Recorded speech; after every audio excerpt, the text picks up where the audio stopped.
United Nations Secretary General Antonio Guterres has to say. He's addressing the UN at this moment. Hundreds of thousands of people across Gaza since the crisis began, and is ready to scale up its operations.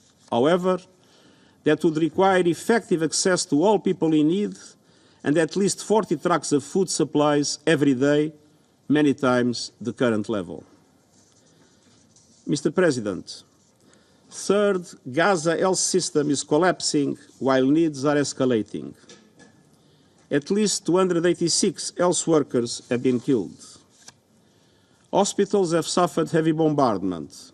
Just 14 out of 36 are still functioning. Of these, 3 are providing basic first aid, while the others are delivering partial services. The European Gaza Hospital, one of the 2 main hospitals in southern Gaza, has 370 beds. It is currently housing 1,000 patients and an estimated 70,000 people seeking shelter. There are critical shortages of drugs, blood products, and medical supplies. Fuel to run the hospitals is severely rationed. Many patients are being treated on the floor and without anesthetics. As patients with life-threatening injuries continue to arrive, wards are overflowing and staff are overwhelmed. At the same time, the unsanitary conditions in shelters and severe shortages of food and water are leading to increases in respiratory infections, scabies, jaundice, and diarrhea. Everything I just described represents an unprecedented situation that led to my unprecedented decision to invoke Article 99, urging the members of the Security Council to press to avert a humanitarian catastrophe and appealing for a humanitarian ceasefire to be declared.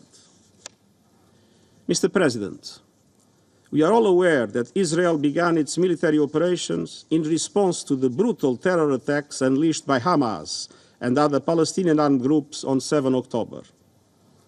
I unreservedly condemn those attacks, and I'm appalled by the reports of sexual violence.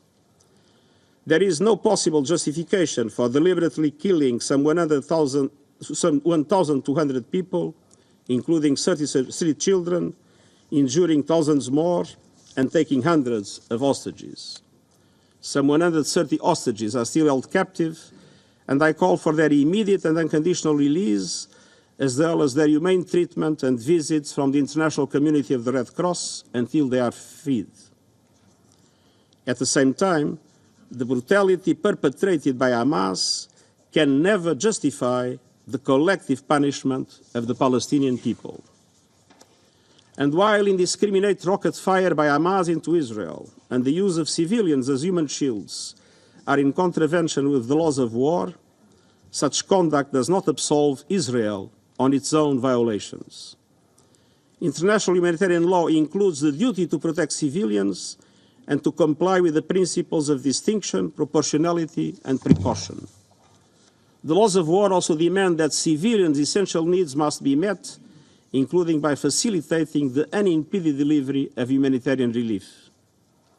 International humanitarian law cannot be applied selectively. It is binding on all parties equally at all times, and the obligation to observe it does not depend on reciprocity. Mr. President, the people of Gaza are looking into the abyss. The international community must do everything possible to end their ordeal. I urge the Council to spare no effort to push for an immediate humanitarian ceasefire, for the protection of civilians, and for the urgent delivery of life-saving aid. While we deal with the current crisis, we cannot lose sight of the only viable possibility for a peaceful future: a two-state solution on the basis of United Nations resolutions and international law, with Israel and Palestine living side by side in peace and security. This is vital for Israelis, Palestinians, and for the international peace and security. The eyes of the world and the eyes of history are watching. It's time to act, and I thank you. Agradezco al secretario general por la información que ha proporcionado.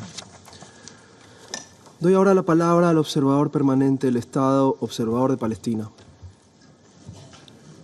Mr. President, I want to welcome you to New York and to congratulate you and your country for assuming the presidency of the Security Council for this month.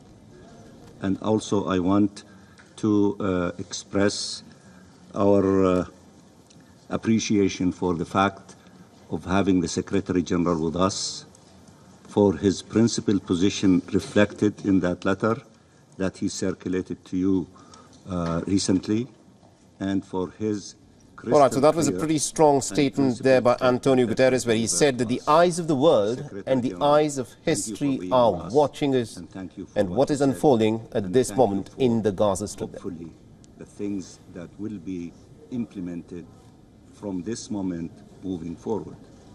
Colleagues, Mr. President, you are the third president of the Security Council to take office since... WION is now available in your country. Download the app now and get all the news on the move.